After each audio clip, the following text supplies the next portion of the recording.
오늘도 우리를 사랑으로 맞아주시는 이 하나님 앞에 나오신 우리 성도님들, 또 이렇게 형편이 또 있어서 여의치 못해서 가정에서 예배 드리는 분들 하나님의 이름으로 환영합니다. 우리 옆에 분들하고 같이 한번 인사를 드리도록 하겠습니다. 잘 지내셨습니까? 반갑습니다. 네, 이제 자리에서 다 일어서셔서 2장 찬송함으로 하나님께 예배를 드리도록 하겠습니다.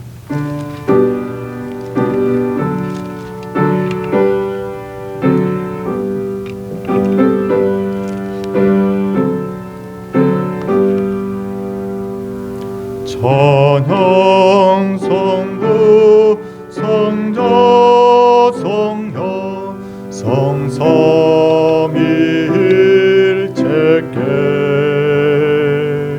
영원 무궁하기까지 영광을 돌리세. 영광을 돌리세.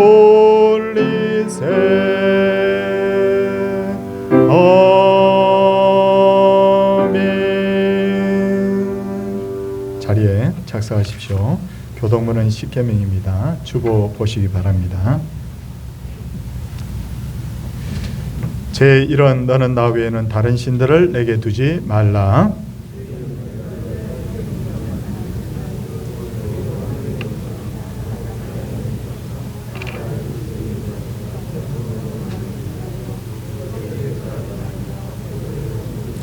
제3은 너는 내 하나님 여호와의 이름을 망령되게 부르지 말라.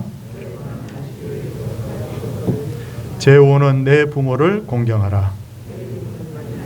제7은 간음하지 말라. 제9는 내 이웃에 대하여 거짓 증거하지 말라. 아멘. 사도신경으로 신앙을 고백하겠습니다. 나는 전능하신 아버지 하나님 천지의 창조주를 믿습니다. 나는 그의 유일하신 아들 우리 주 예수 그리스도를 믿습니다. 그는 성령으로 잉태되어 동정녀 마리아에게서 나시고 본디오 빌라도에게 고난을 받아 십자가에 못 박혀 죽으시고 장사된 지 사흘 만에 죽은 자 가운데서 다시 살아나셨으며 하늘에 오르시어 전능하신 아버지 하나님 우편에 앉아 계시다가 거기로부터 살아있는 자와 죽은 자를 심판하러 오십니다. 나는 성령을 믿으며 거룩한 공교회와 성도의 교제와 죄를 용서받는 것과 몸의 부활과 영생을 믿습니다. 아멘. 찬송 250장입니다.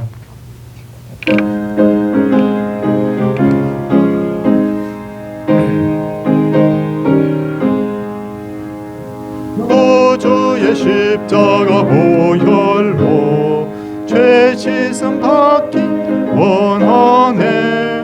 내 죄를 씻으신 주 이름 찬송합시다.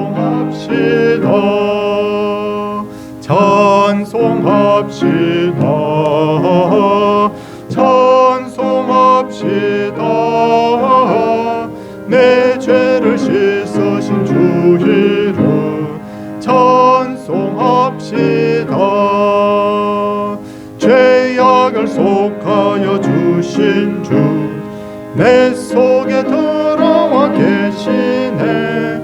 십자가 앞에서 주 이름 찬송합시다. 찬송합시다. 찬송합시다. 내 죄를 씻으신 주 이름 찬송합시다.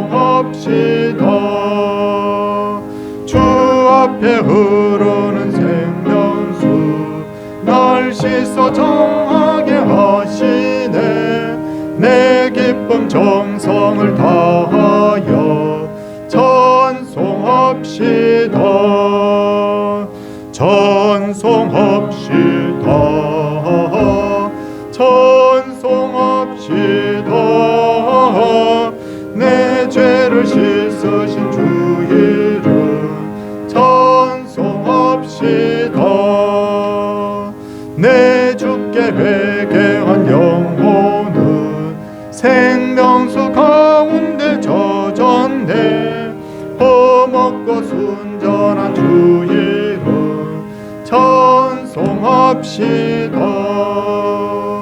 찬송합시다. 찬송합시다. 내 죄를 씻으신 주 이름 찬송합시다. 정문 집사님께서 기도 인도하시겠습니다.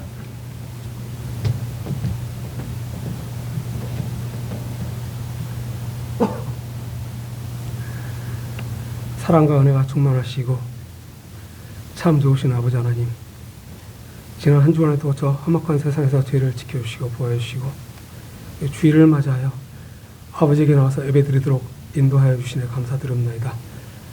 찬양과 경배를 들으니 기쁘게 받아주시옵소서. 아버지 하나님, 먼저 저희들 지난 날을 되돌아봅니다. 하나님의 자녀로서 그리스도 안에서 순전하게 살아야 할 저희들이 저희 육에 속한 자와 마찬가지로 세상 이익을 쫓아 살면서 알고 짓는 죄, 모르고 짓는 죄 많았음을 이 시간 자복하고 회개합니다. 이런 어쩔 수 없는 저희들을 하나님 아버지 꾸짖지 말아주시고 불쌍히 여겨주시기 바라며 이 시간 이루는 잘못된 습관을 끊을 수 있도록 믿음의 분량대로 하나씩 하나씩 끊어가게 하여 주시옵소서. 이 나라와 이 민족을 위하여 기도드립니다. 수천 년 동안 우상 숭배에 빠져있던 이 민족에게 복음을 주셔서 구원하여 주시네 감사드립니다. 지금처럼 평화를 주시고 부강하게 해주시네 감사드립니다. 그럼에도 불구하고 지금 많은 백성이 악하여 아버지의 은혜를 잊고 있습니다. 아버지를 떠나 있습니다.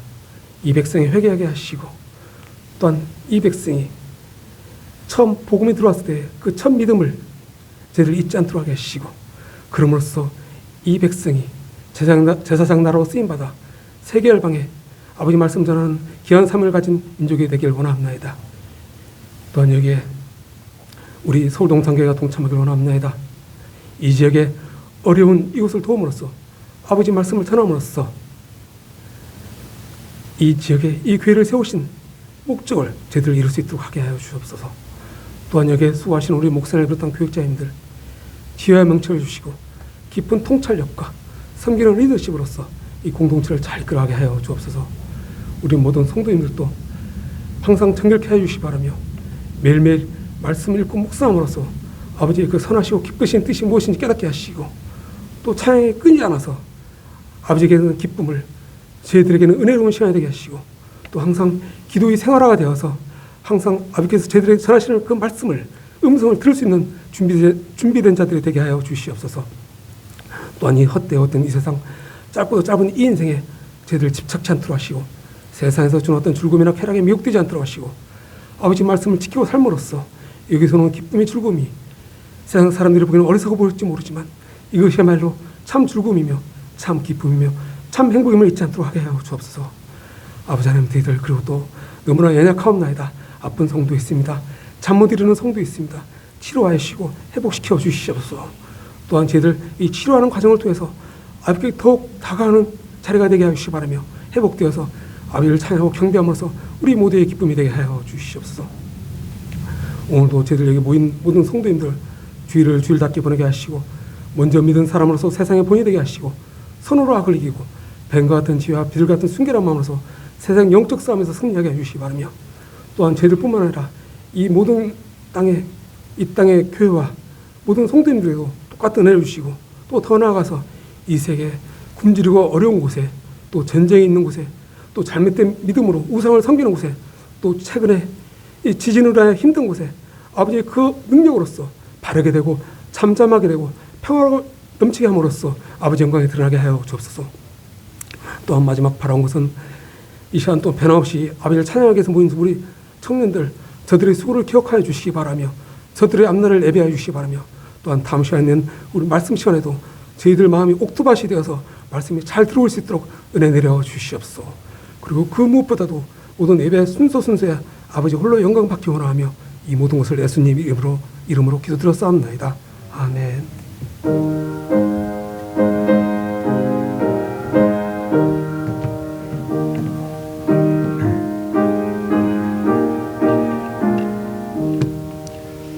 하나님 말씀은 야고보서 1장 2절에서 8절까지의 말씀입니다.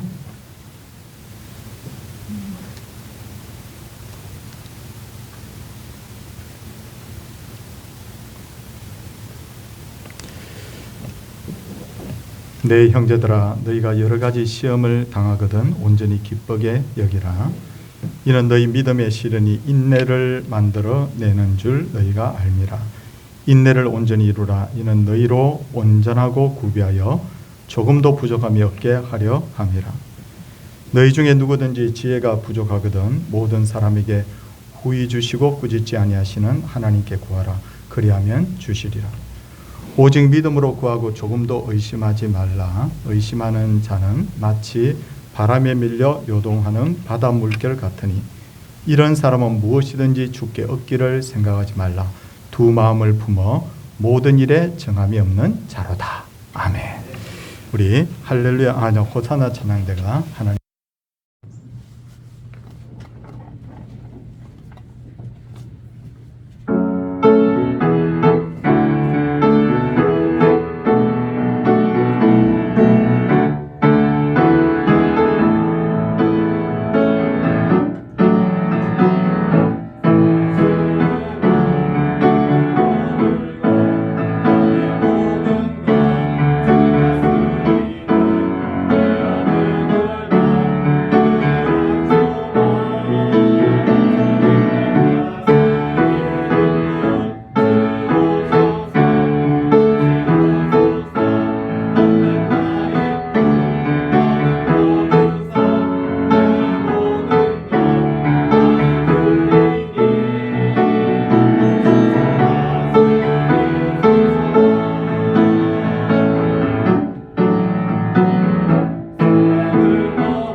아브라함의 나이가 70세 되었을 때 하나님께서는 그에게 너는 고향과 친척과 아버지의 집을 떠나 내가 내게 보여줄 땅으로 가라고 하시면서 내가 너로 큰 민족을 이루고 내게 복을 주어 내 이름을 창대하게 하리라는 엄청난 약속을 아브라함에게 해주십니다.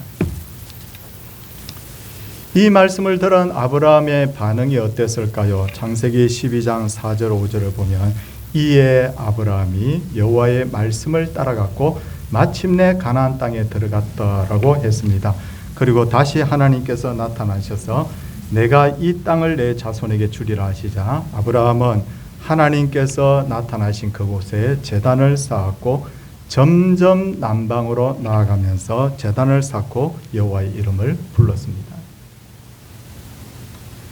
여기까지만 해도 아브라함은 모든 것이 만사형통이었고 이제는 모든 일에 자신감이 생겼던 것 같습니다. 하지만 일이 모두 다 형통하다고 생각할 그때 바로 그 땅에 기근이 들었죠.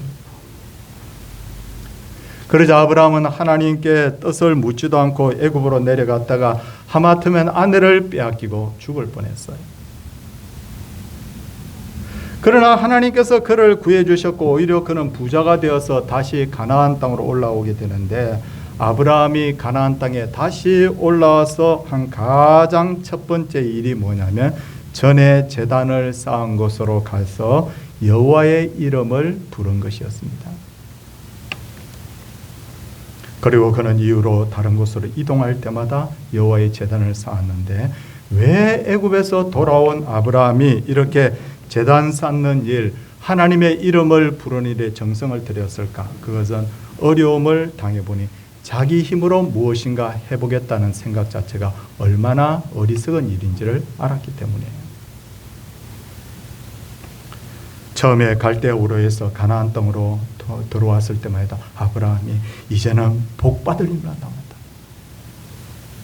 이제는 열심히만 살면 복을 받을 것이라고 했는데 기근 닥친 것도 자기 마음대로 되지도 않고 애굽으로 내려가서도 죽을 고생을 하다 보니 자신이 얼마나 보잘것없는 존재인가를 알게 된 거죠. 그래서 가나안 가는 곳마다 제단을 쌓으면서 하나님의 이름을 부른 것은 하나님의 은혜 아니고서는 아무것도 안 된다는 바로 신앙의 표현이었던 거죠. 우리는 지난 3주간 신년 말씀 사경회를 통해서 성김, 전도, 그리고 치유와 회복이라는 주제를 가지고 많은 은혜를 받았습니다. 저는 이 사경회의 말씀을 들으면서 영혼이 기뻐 뛰었어요. 막 치유가 되는 경험을 했어요. 아마 우리 성도님들도 막 은혜 받고 아멘하고 웃고 기도하고 찬양하는 가운데 아마 그런 경험을 했을 줄 압니다. 그러면서 마음으로 결심했습니다. 이제 더 교회와 성도들 좀 더 잘 섬겨야 되겠구나. 이제는 진짜 좀 더 열심히 전도해야 되겠구나. 아니, 좀 더 우리가 사랑하며 좀 더 따뜻한 사람이 내가 되어야 되겠구나. 아마 우리 성도님들 중에 그런 각오를 한 분들이 많이 있을 것입니다. 그런데 여기서 반드시 기억해야 할 것은 나만의 결심으로 끝나서는 안 된다는 거예요. 반드시 결심을 하나님께 내어놓고 하나님의 도우심을 구해야 돼요. 내 결심으로는 안 돼요. 그렇지 않으면 아브라함의 경우처럼 나의 결심이 오히려 엉뚱한 결과를 맞을 수도 있기 때문에, 그러기에 이 시간에 우리에게 꼭 필요한 것이 뭐냐면 하나님 앞에 기도하는 거예요. 이제부터 기도해야 돼요. 하나님, 말씀 사경회에서 은혜 받은 것 허지부지해지지 않게 하여 주시옵소서. 하나님, 예상치 못한 일들 때문에 결심이 방해받지 않게 해 주시옵소서. 내가 정말 성김의 사람으로, 전도의 사람으로, 내가 정말 사랑의 사람으로 살려고 하는데 하나님, 그렇게 살 수 있도록 내게 힘과 능력을 주시옵소서. 잠언 16장 1절은 이렇게 말하고 있습니다. 마음의 경영은 사람에게 있어도, 그러니까 사람 마음 먹는 건 사람에게 있다는 거죠. 말의 응답은 여호와께로부터 나오느니라. 아무리 좋은 계획을 세워도 하나님의 결재가 없으면 아무것도 할 수 없다.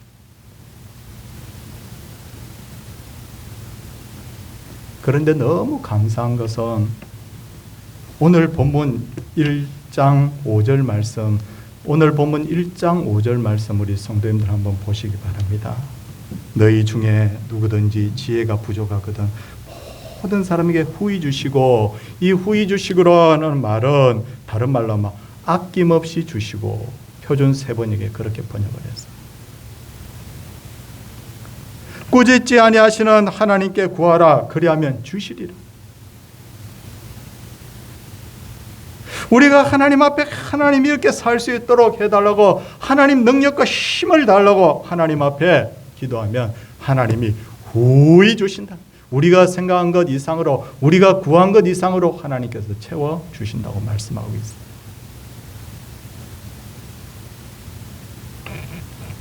그런데 기도하면서 꼭 염두에 둬야 될 것은, 기도하면 때때로 내 생각과 다른 응답이 올 수 있다는 것을 알아야 돼요.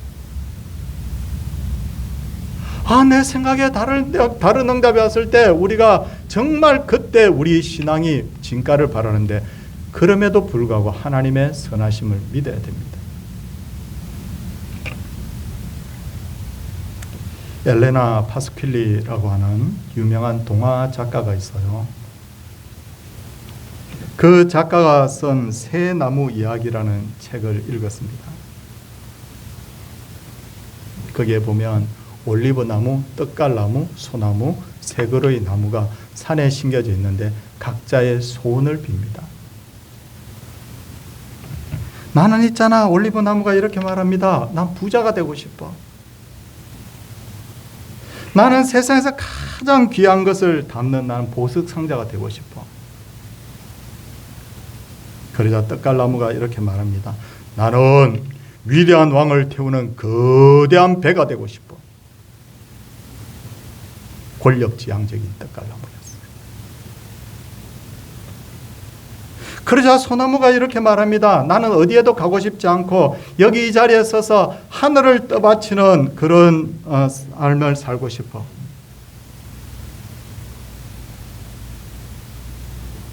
근데 어느 날 나무꾼들이 나타나서 이들을 베어가는데 보석 상자가 되고 싶다고 했던, 부자가 되고 싶다고 했던 이 올리브 나무는 짐승의 먹이를 먹이는 구유가 되었어요. 왕을 태운 큰 배가 되고 싶었던 떡갈나무는 작은 낚싯배가 되었습니다. 소나무는 불행하게도 그쪽에서, 그 산에서 쓰러져서 나뒹굴어져서 버려졌어요. 새 나무의 소원대로 된 게 하나도 없어요. 근데 시간이 지나자 구유가 된 올리브 나무는 보석보다도 더 귀하신 아기 예수님을 자기의 몸에다가 누이게 되죠. 예수님의 그 마구간에 바로 구유가 된 거예요. 떡갈나무로 된 이 작은 낚싯배는 베드로의 바로 배가 되어서 예수님이 그 배를 타시고 사람들에게 말씀 전하는 데 쓰임 받게 됩니다. 산에 버려진 소나무는 예수님께서 마지막에 매달리신 바로 십자가가 되고요. 때론 하나님께서 기도를 했는데도 불구하고 내가 원하는 대로 소원을 이루어지지 않을 때가 있어요. 아니, 솔직히 많아요. 그런데도 불구하고 하나님께서 나를 다른 방법으로 응답해 주신다면 그것이 오히려 내게 더 좋은 것으로 응답해 주신다는 것을 우리 믿어야 됩니다. 오늘 성경을 보면 야고보서죠. 이 야고보서는요, 바로 야고보라는 사람이 성경의 감동을 받아서 기록한 책이에요. 근데 이 야고보가 누구냐? 성경에는 뭐 여러 야고보가 등장하는데 이 야고보는 누구냐면 예수님의 친동생 야고보예요. 그러나 그는 예수님을 믿지 않았어요. 어디를 보면 알 수 있느냐면요, 요한복음 7장 5절에 보면 이는 그 형제들까지도 예수를 믿지 아니함이라. 예수님 친동생들 아무도 예수님 안 믿었어요. 야고보도 물론이고. 오히려 사람들이 예수님을 욕하고 때로는 미친 사람 취급했죠. 미친 사람 취급했다고 성경에 기록되어 있어요. 그래서 더 이상 이 예수님이 이런 사람들에게 취급받는 게 너무 싫어가지고 이 동생들이 예수님 잡으러 갑니다. 그런 내용도 있어요. 야고보는 내가 왜 예수의 동생으로 태어났지? 이 야고보의 소원은 오히려 세상적으로 오히려 잘 되는 게 오히려 꿈이었던 것 같아요. 그런데 그 꿈의 그 소망에 다르게 하나님께서 응답하셨어요. 이 야고보는 예수님이 부활하신 것을 목격하게 되고요. 오순절날 성령의 충만함을 잊게 되고요. 마침내 사도행전 15장 13절을 보면 초대 예루살렘 교회 종교회의를 주재하게 됩니다.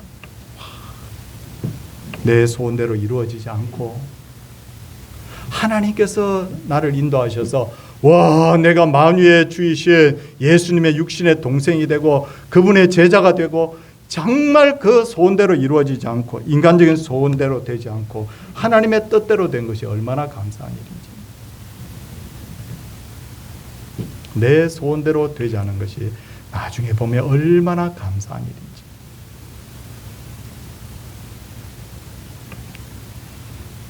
그리고 기도한 후에는 반드시 인내하며 기다릴 줄 알아야 됩니다. 내가 누군가를 기다린다는 것은 상대방에 대한 믿음과 일치합니다. 제가 책을 읽으면서 감동을 많이 받기는 하지만 책을 읽다가 제가 눈물을 흘린 적은 별로 없는 것 같은데, 제가 이 책을 읽고는 제가 눈물을 흘렸어요. 뒷부분에서. 제목은 성산장기려라는 책이에요. 우리 사진 한번 보여주십시오. 이 장기려 박사님은 우리 교단에 소속되어 있는 복음병원의 설립자입니다. 이 장기려 박사님은 굉장히 큰 상도 받고 아주 유명한 분이고, 이분이 돌아가셔서 아주 국가적으로 아주 방송도 많이 하고 그렇게 했던 분이에요. 정말 대단한 분이에요. 우리 교단의 장로님이세요. 22살 되던 해에 김봉숙이라는 처녀와 결혼을 합니다. 6.25 전쟁이 터지자 36자녀가 있는데 둘째 아들 장기용만 데리고 월남을 합니다. 그때 무슨 생각을 했느냐면, 전쟁이 끝나면 내가 곧 집으로 돌아오겠다고 그렇게 하고 떠났어요. 그러나 전쟁이 끝나자 휴전선이 가로막혀서 돌아가지 못하고 장 박사님은 둘째 아들만 데리고, 이 장기용이라는 사람은 장가용입니다. 장가용이라는 사람은 서울대 의대 교수가 되고요. 근데 죽을 때까지 혼자 재혼도 하지 않고 살았어요. 그래서 사람들이 뭐라고 하냐면, 장 박사님 재혼하시죠? 라고 했더니 이 장기려 박사님이 허허 웃으면서, 결혼을 한 번만 하는 거야. 북녘 땅에 아내가 살아있는데 어떻게 내가 재혼을 하나? 라고 끝까지 여생을 혼자 보내셨어요. 나중에 이 북한에서 특별 초청을 합니다. 장 박사님은 가족들 만나게 해주겠다고. 근데 장 박사님 거절합니다. 어떻게 나 혼자 그 특권을 누리나? 보고 싶은 마음은 다 똑같을 텐데. 돌아가시기 얼마 전에 외부의 도움을 통해서 아내의 사진과 편지를 받게 되는데, 그 편지에 아주 비밀스럽게 자기 아내가 그런 말을 하는 거예요. 난 아직도 신앙을 가지고 있다고. 그리고 당신이 남겨준 5 아들을 내가 다 키웠다고. 혼자서. 40년 이상을 오직 한 사람만 기다릴 수 있었던 이유가 뭐냐? 서로에 대한 믿음이 있었거든요. 그 사람은 나만 사랑해. 이 휴전선이 무너지면 언젠가 분명히 우리는 다시 재회할 수 있다고. 신뢰와 사랑, 기다림이라는 것 자체가 뭐냐면 바로 상대방에 대한 믿음과 일치한다는 거예요. 우리가 하나님을 믿고 사랑하고 신뢰하고 있다면, 구하라 그러면 주실 것이라는 그분의 말씀을 믿고 기다릴 줄 알아야 돼요. 아니, 응답 안 되잖아. 아무리 기도해도 응답 안 되잖아. 이런 말을 할 때 무슨 말이야? 그분이 주신다고 했으면 난 주실 줄 믿고 기다릴 거야. 믿는다고 하면서도 기다리지 않는다는 것은 믿지 않는다는 말과 같은 말이잖아. 아브라함은 75세 하나님의 부름을 받고 아내 사라를 통해서 아들을 주실 것이라는 약속 받았습니다. 그래, 기다리자. 한 해 한 해 기다려서 10년 기다렸는데 아들 주지 않자 하갈을 쳐버려들여서 아들 이스마엘을 낳잖아요. 대단합니다. 소원을 두고 10년을 기다린다는 거 대단하죠. 그러나 그 믿음은 온전한 믿음이 아니었어요. 끝까지 기다렸어야 되는데. 그 후로 그는 다시 14년 후에야 아들 이삭을 얻게 되는데, 그 후로 아브라함은 하나님에 대한 절대적 믿음이 생겼어요. 난 기다리지 못하고 이렇게 했는데 하나님이 도저히 안 될 것 같은 상황에서 이렇게 하셨구나. 그러자 하나님의 테스트가 시작됩니다. 먼저 하나님께서 이렇게 말씀하시죠. 이삭을 통해서 큰 민족을 이루게 하겠다. 아브라함은 아멘 그렇게 하죠. 근데 이게 웬일입니까? 이삭이 자라자 내 아들, 내 사랑하는 독자 이삭을 번제물로 드리라는 거예요. 아니, 그 아들 통해서 민족 이룬다고 해놓고 갑자기 죽이겠다는 거죠. 아브라함의 반응이 뭐였을까요? 히브리서 11장 19절 보니까 하나님이 능히 이삭을 죽은 자 가운데서 다시 살리실 줄로 생각하고 라고 돼 있어요. 아브라함이 그냥 하나님 앞에 무자비하게 그냥 아들을 번제물로 드리려고 했던 것이 아니라 하나님이 이 아들을 통해서 민족을 이루겠다고 하셨으면 능히 죽은 자 가운데서 달리 살리실 줄로 생각한지라 미련 없이 하나님이 알아서 하시겠지라고 아들을 향해 칼을 들잖아요. 그러자 하나님께서 이렇게 말씀하시죠. 아브라함아, 아브라함아, 내가 이제야 내가 하나님을 경외하는 줄을 아노라. 그리고는 내가 내게 큰 복을 주고 내 씨가 크게 번성하여 하늘의 별과 같고 바닷가의 모래와 같게 하리니 내 씨가 그 대적의 성문을 차지하리라. 또 내 씨로 말미암아 천하 만민이 복을 받으리라. 이렇게 말씀하셨어요. 바로 이거예요.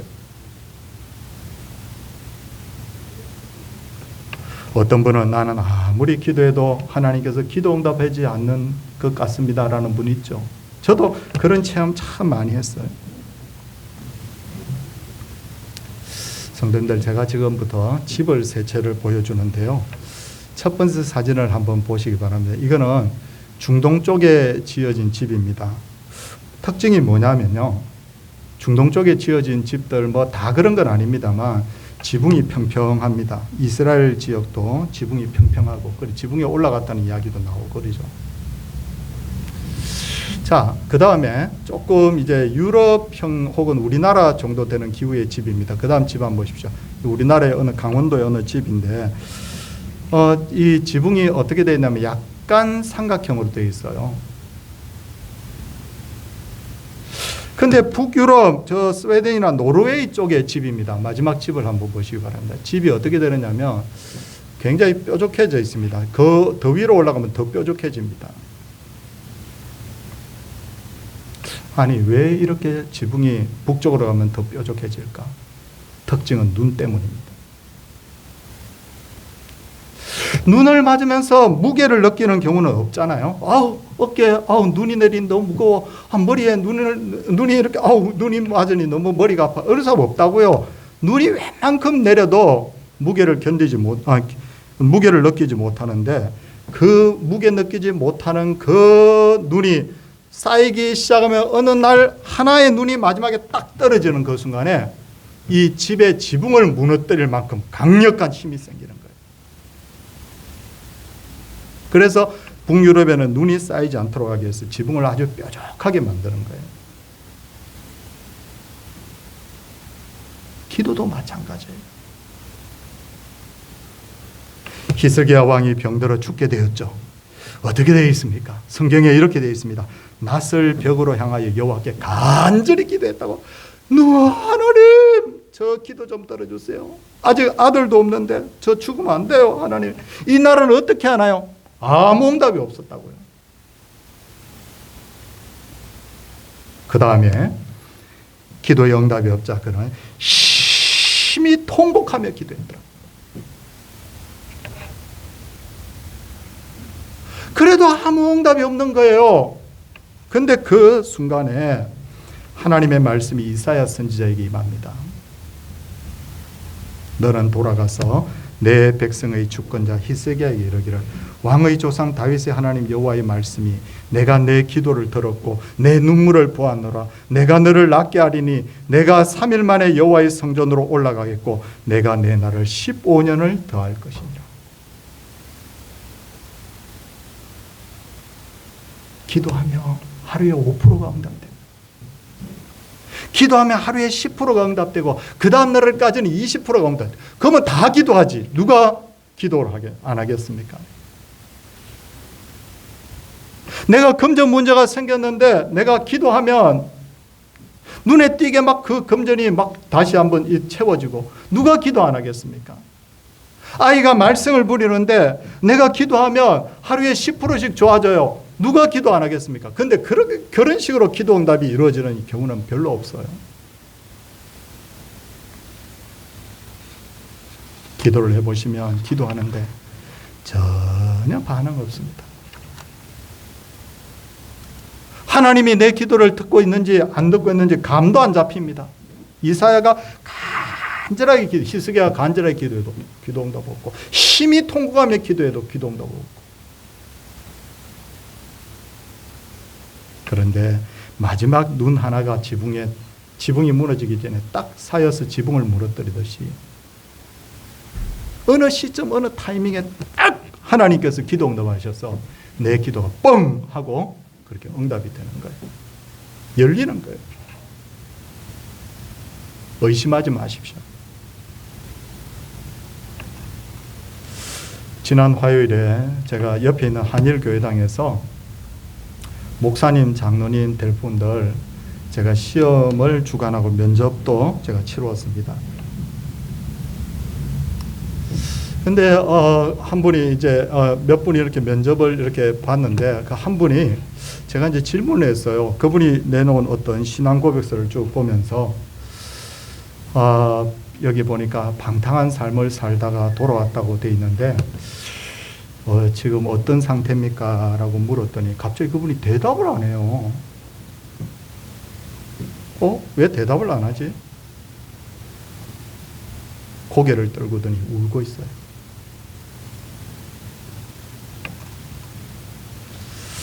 제가 장로님들 면접 보면서 우는 분 제가 처음 봤어요. 고개를 막 어깨를 덜썩덜썩 하면서 막 울어요. 그러면서 자기 이야기를 하는 거예요. 저는 어렸을 때 어머니를 따라서 신앙생활을 했습니다. 근데 교회만 왔다 갔다 했습니다.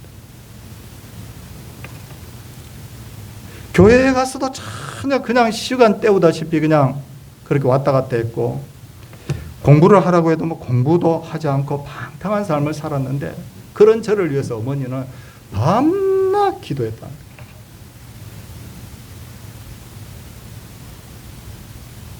그 후로 자신은 세상에 나가서 사업을 했는데 하나님 싫어하는 사업을 했다. 돈을 박박 긁어 모았다는 거예요. 엄청나게 많이 모았어요. 세상에 무서운 것도 없고. 그런데 자기 사업에 어느 날부터 문제가 생기면서 심한 고난을 겪었어요. 그때 이 아들이 제일 먼저 머릿속에 떠오른 게 뭐냐면 어머니의 기도였다. 엄마, 나 위해 기도하지 마. 엄마 기도 필요 없어. 왜 쓸데없이 날 위해 기도해. 이렇게 말했던 아들이 그 어려움 속에서 어머니의 기도를 떠올렸다. 그래서 다시 하나님의 전을 찾게 되고 주님 앞에 철저히 신앙생활을 다시 하게 되었는데, 목사님, 저 같은 사람이 장로가 된다는 것이 너무 부담스럽습니다. 평신도로 섬겼으면 좋겠습니다. 그렇게 말했어요. 제가 그렇게 대답했어요. 목사든 장로든 평신도든 하나님 부르신 대로 순종하십시오. 그렇게 합시다.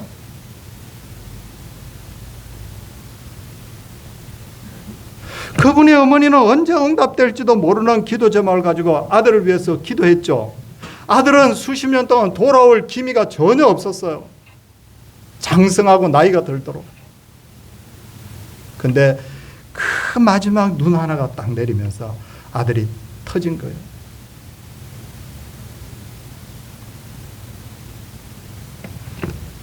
기도 중에 응답받지 못한 분 아직도 많이 있을 겁니다. 믿음으로 우리 기다립시다. 사람은 우리를 실망시킬 때가 너무 많지만 하나님 절대로 실망시키지 않습니다. 우리가 하나님을 믿으면 하나님은 우리의 믿음대로 반응하시고 응답하시고, 그리고 하나님께서 더 큰 은혜를 주시기 위해서 우리를 테스트하실 때도 있습니다. 하나님은 복을 주시기를 원하지만 하나님을 신뢰하는지 신뢰하지 않는지 그걸 체크하십니다. 그래서 테스트하는 겁니다. 오늘 본문 2절부터 4절 보겠습니다. 잘 한번 우리 본문을 한번 봐주십시오.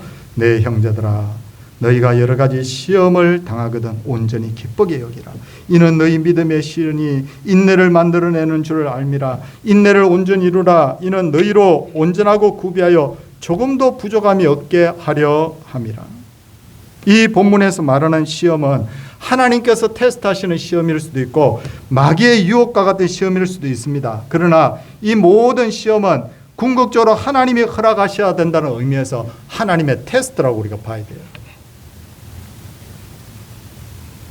근데 우리 성도님들 보십시오. 이 본문이 이렇게 진행이 되고 있습니다. 내 형제들아 너희가 여러 가지 시험을 당하거든 온전히 기쁘게 여기라 그러놓고 뒤에 보면 이는 너희 믿음의 시련이 인내를 만든다. 시험이라는 말이 시련으로 말로 이렇게 받아집니다. 병행해서 쓰이고 있죠. 왜 그런가? 바로 시험 당하는 입장에서는 그 시험이 시련으로밖에 느껴지지 않기 때문에 그래요. 억울한 일로 시험 당하기도 하고 노력했음에도 불구하고 시험 당하기도 하고 생각지 않은 사고를 당하기도 하고. 그런데 어떻게 하라고 했습니까? 인내하라. 인내하라. 그리고 우리 6절 말씀 보십시오. 6절 말씀에 보니까 뭐라고 되어 있느냐면 오직 믿음으로 구하고 조금 더 의심하지 말라라고 했는데 이 의심이라는 단어가 뭐냐면 디오크리노메노스라고 되어 있습니다. 자, 이게 무슨 말이냐면 우리 그림을 하나 좀 보여드리겠습니다. 이 의심이라는 말은 이런 거예요. 이게 뭐죠? 천칭저울이죠. 이 의심이라는 단어가 여기서 나온 거예요. 인간적인 생각하고 하나님을 신뢰하는 마음하고 왔다 갔다 한다는 거예요. 이게 의심이라는 거예요. 기도하면서도 한편으로는 하나님이 내 기도 들어줄 거야 그러다가 한편으로는 뭐냐면 하나님이 내 기도 들어주실까? 자꾸만 이게 저울질하는 거예요. 디아크로노메스 네메노스. 의심하지 말라. 이 말은 다른 말로 하면 뭐냐면 믿음으로 살겠다고 하면서 자꾸 저울질하지 마. 기도하면 응답한다고 하셨으면 아멘 하고 끝나야 되는데 될까? 설마? 지금까지 안 했는데 자꾸 저울질하는 거예요. 저울질. 자, 그런 사람은 어떻게 된다고 말씀하십니까? 6절 중간 부분에 보니까요. 자꾸 저울질하는 자, 의심하는 자는 마치 바람에 밀려 요동하는 바다 물결 같으니 이런 사람은 무엇이든지 주께 얻기를 생각하지 말라. 내가 하나님이 좋다고 하고 하나님 좋다고 해도 하나님 믿겠다고 하고 하나님만 믿어야 되는데 하나님 좋다고 했다가 세상이 좋아지고 하나님 믿는다고 했다가 세상 것을 의지하고 얻을 수가 없다.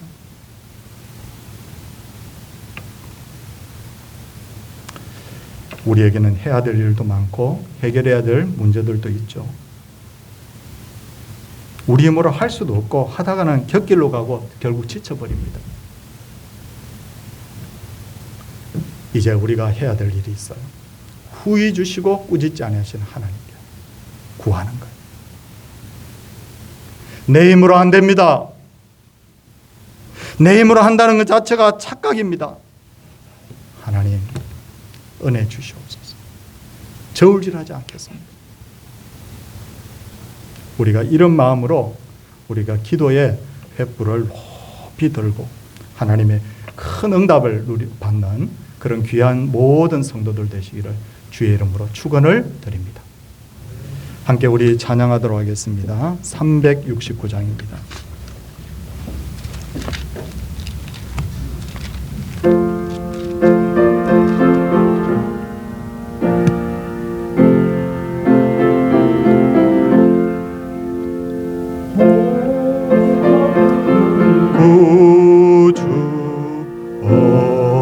좋은 친구인지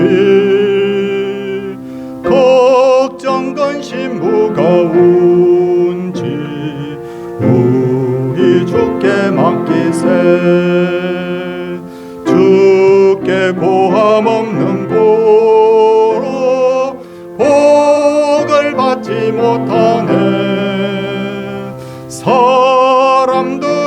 어찌하여 아랠 줄을 모를까.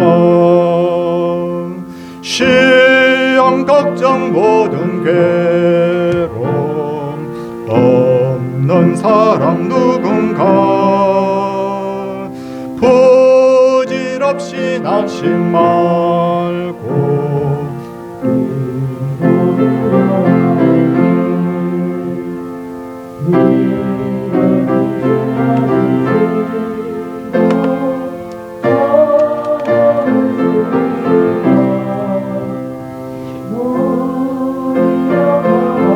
오니 어찌하니 아랠까. 근심 걱정 누가 운지 아니신 자 누군가. 피난처는 우리 예수 주께 기도드리세. 세상 친구 멸시하고 너를 조롱하여도 예수 품에 안기어서 참된 위로 받겠네. 아멘.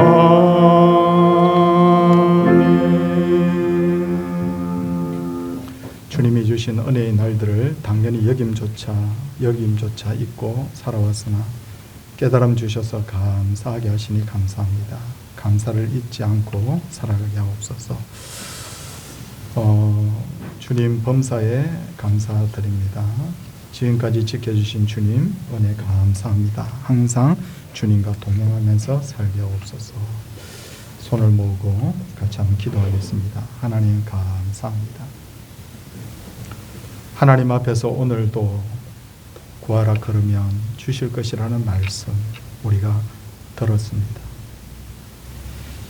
이 말씀이 귀만 즐겁게 하는 말씀이 아니라 그 말씀이 내 속 깊은 곳에 들어가서 정말 내가 문제가 있든지 소원이 있든지 하나님 앞에 나와서 철저하게 주님만 바라보고 인내하며 기도할 수 있는 그런 우리 귀한 성도들 되게 하옵소서. 기도의 눈물을 먹고 자녀들이 복받게 하소서. 기도의 그 호흡을 통하여서 가정이 평안하고 풍성케 하소서. 이 성도들의 기도가 모아져서 교회가 평안 가운데 부흥케 하여 주시옵소서. 성도들이 은혜를 누리게 하여 주시옵소서. 하나님, 우리가 기도한 것은 모두 때가 되면 이루어질 줄 믿사오니 하나님 반드시 그리하게 하옵소서. 전쟁으로 힘들어하는 저 나라를 주여 긍휼히 여겨 주옵소서.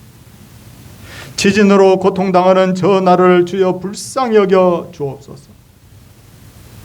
하나님, 여러 가지 인간관계의 문제, 자녀의 문제, 생업의 문제, 질병의 문제로 고통당하는 성도들을 주여 불쌍히 여겨 주시고 회복시켜 주시고 고쳐 주시옵소서. 이 기도가 쌓이고 쌓이면 마침내 하나님의 응답이 임할 것을 우리가 믿고 기도하나이다. 히스기야처럼 기도 응답 받게 하여 주시고 하나님이여 놀라운 주의 그 풍성한 은혜가 야고보에게 임하였던 것처럼 우리에게도 그리 되게 하옵소서. 하나님 앞에 귀한 예물을 드렸습니다. 11조 마음을 다하여 드렸습니다. 하나님 앞에 귀한 감사의 예물과 제목을 드리며 하나님 성교 전도 예물과 건축 예물과 추정 예물을 주 앞에 드렸습니다. 어느 것 하나도 마음 없이 드린 것이 없사오니 주여 귀하게 여겨주시고 이것이 하나님을 기쁘시게 하는 예물이 되고 이를 통하여서 하나님의 영광이 드러나고 복음이 전해지게 하여 주시고 교회가 부흥케 하여 주시옵시고 드린 성도들 한 명 한 명이 다 복을 받는 그런 놀라운 역사가 일어나게 하여 주옵소서. 이 땅을 평안케 하여 주시고 이 땅이 백성들이 기쁨이 있게 하여 주시고 생명을 누리게 하여 주시고 이 땅의 모든 정치, 경제, 사회, 문화적으로 하나님께서 형통의 길로만 걸어갈 수 있도록 이 자유 대한민국을 하나님 복되게 하여 주시옵소서. 수고하신 분들 수고의 열매를 거둘 수 있게 하여 주시고 수고한 것이 하나님 앞에 다 기억되게 하여 주시옵시고 그래서 우리가 더욱 주를 위하여서 헌신 충성하는 서울 동산교회가 되게 하옵소서. 예수님 이름으로 기도드리옵나이다. 아멘. 일어서셔서 620장 찬송 1절 하겠습니다.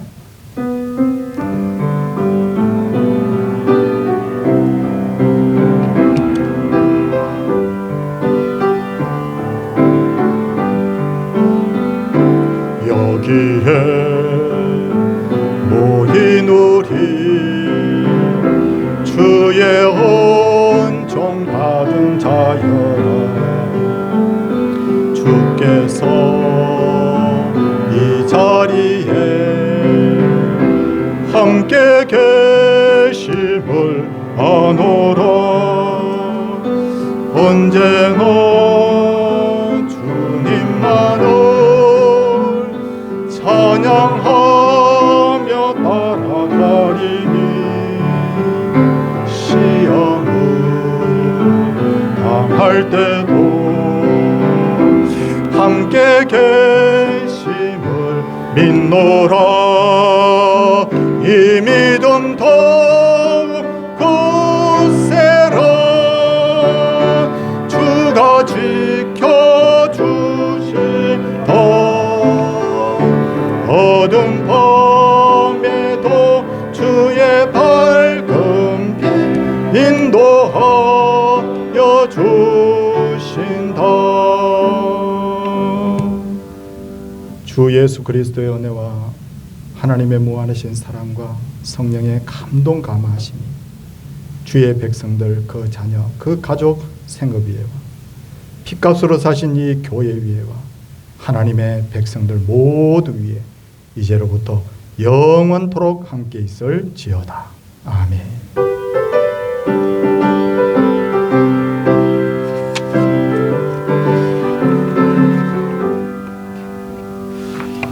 네, 주보 보시기 바랍니다. 신년 말씀 사경에 함께 해 주신 우리 성도님들께 감사를 드립니다. 하나님께 영광 돌립니다. 동산 성경대학 이제 다음 주가 개강인데요. 우리 첫 타임은 제가 강의를 합니다. 강의를 하는데 미리 교재를 우리 구입해야 됩니다. 그래서 오늘까지는 다 신청이 마감이 돼야 되고요. 그 다음에 우리 교재비하고 약간의 소정의 몇만 원 정도 이렇게 비용은 조금 들 겁니다. 그건 우리가 미리 좀 생각하시고 그렇게 참여해 주시면 감사하겠습니다. 청년부 겨울행사위에서 계속 기도 부탁드립니다. 그리고 오늘은 3부 예배 후에 정기당회가 있고 다음 주는 우리 2부 예배 후에 재직회가 있겠습니다. 성도님들 우리 하나님께 은혜 있기를 원합니다. 옆에 분들과 우리 인사하겠습니다. 할렐루야.